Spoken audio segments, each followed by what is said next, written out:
another incident just about a half an hour ago. I kept it like that. I parked it on ground that I thought I could trust, and there you go. The side stand went caving in, and bang, the motorcycle dropped down its left hand side, and there you go. See, nothing. That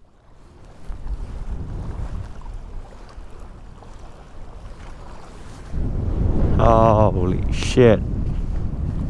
And that's what happens when you park on soft ground.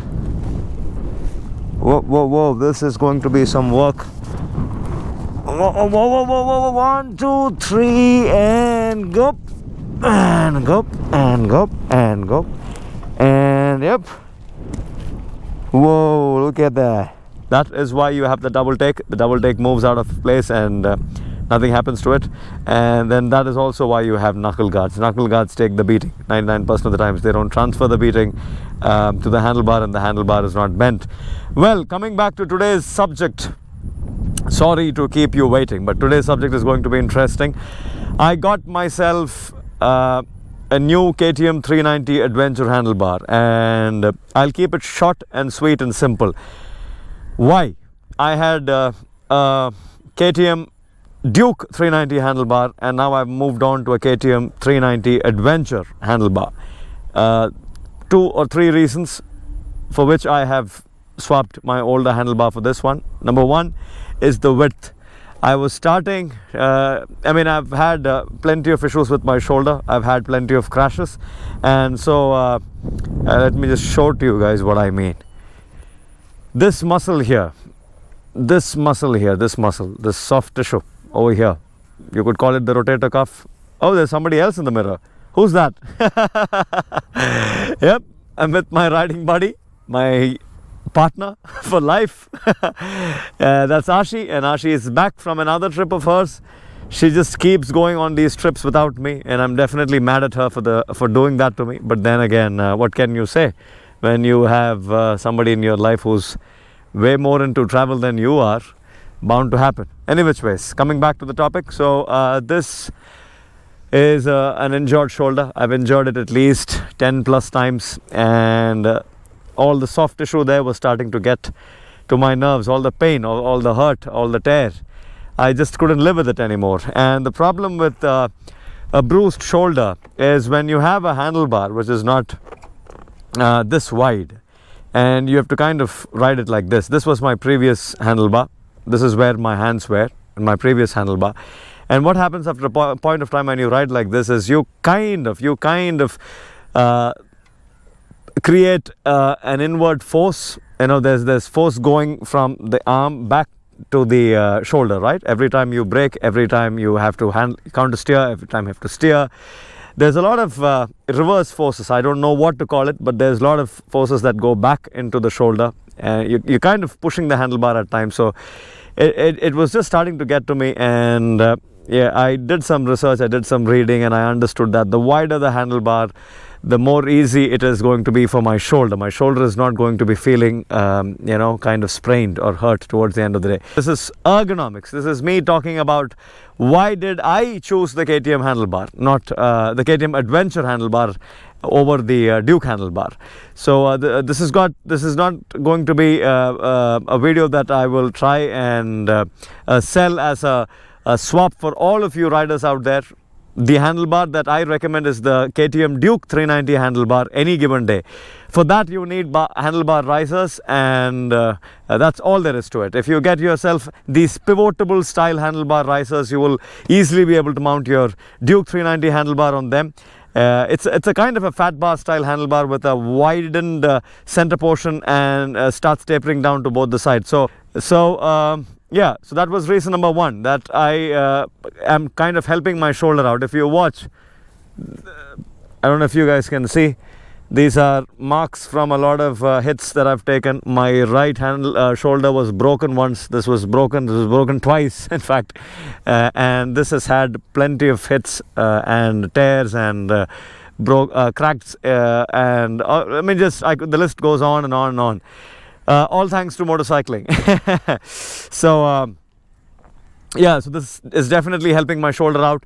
Reason number 2, a wider stance is better when you do high speed gravel riding, when you can move your handlebar a little.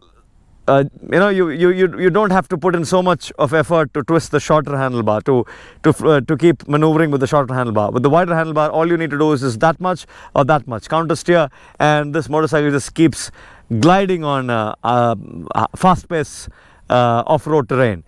And that's another reason. Again, sand riding, the wider it is, the better, because you will not be moving your front end a lot more the way you do it with the shorter handlebar. But this, you will try and keep it gliding on top of the sand. So a lot of good when you talk about how the width kind of helps you maneuver in high speed off-road terrain.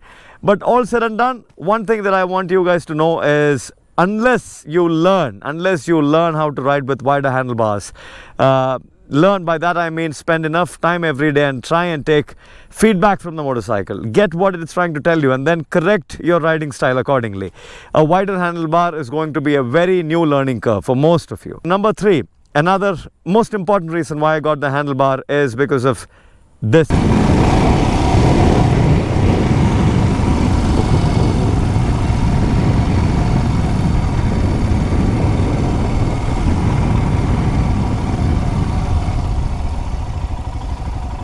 Do I want to take it till the end? Maybe not. This in itself is fun. Holy shit. And that's what happens when you park on soft ground. Whoa, whoa, whoa, this is going to be some work. Whoa, whoa, whoa, whoa, whoa, 1, 2, 3, and go. And go, and go, and go, and yep. Whoa, look at that. So yeah, again, so if not for the handlebar, there's a very high chance that this could have been bent now. That was the whole point of the handlebar. Well, I got to test it today. It wasn't intentional, but I got to test it today. So if not for the handlebar, this thing would have definitely gone caving in. One reason why I got the handlebar primarily was to get rid of this and let the motorcycle, take a beating. I knew for a fact that I've tested it without the crash guards, how this handlebar kind of helps with taking the weight of the motorcycle on its side. And this at the most what you're going to be looking at is some scuffing or some scratching on the engine. That's about it. You're definitely not going to be really having things hit the engine so hard that there's going to be a rock that's going to be poking a hole into the engine casing. Nothing like that. It's just going to be minor scuffing at the most, and that's about it. That's all there is that could happen to it. But then again, with a crash guard like this, especially a 2-point crash guard, what happens is that this takes the beating. It kind of caves in, usually caves in, and then saves the engine from even the minor scuffing. But I really wanted to get rid of this is because this was definitely playing spoil sport in low speed tractoring and maneuvering and really rocky terrain. This would take a hit and many a times throw me off balance. I would have a hard time figuring out my balance, and I just wasn't able to do really tight technical stuff with this. This would definitely take up a larger amount of area in terms of width of the motorcycle. The width of the motorcycle definitely goes up because of this. Keeps taking a beating, and I thought I'd get rid of this, have a wider handlebar, and let the handlebar save me when it comes to falls and crashes. Thanks to the new handlebar, only because the new handlebar and the width, I don't have to worry about my crash guards anymore. Maybe in the future I'll get rid of these crash guards and just have the handlebar and see if the scuffing that happens on the engine casing is very bad. If it isn't very bad, then I'll let it be. I'll just let it be. I'll ride it without the crash guard, because this is definitely a pain when you do tight technical terrain with a lot of rocks. Crash guard that low is definitely not a good idea.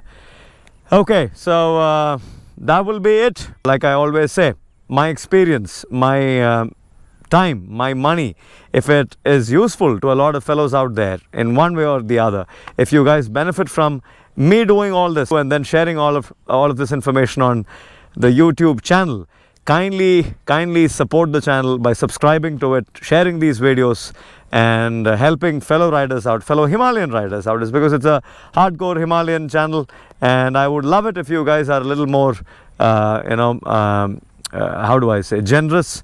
You share this content with your friends and they also benefit from the deal, and yep, and this channel grows also.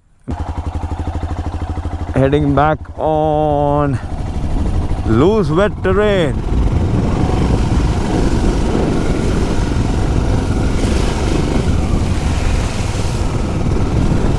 That's the advantage of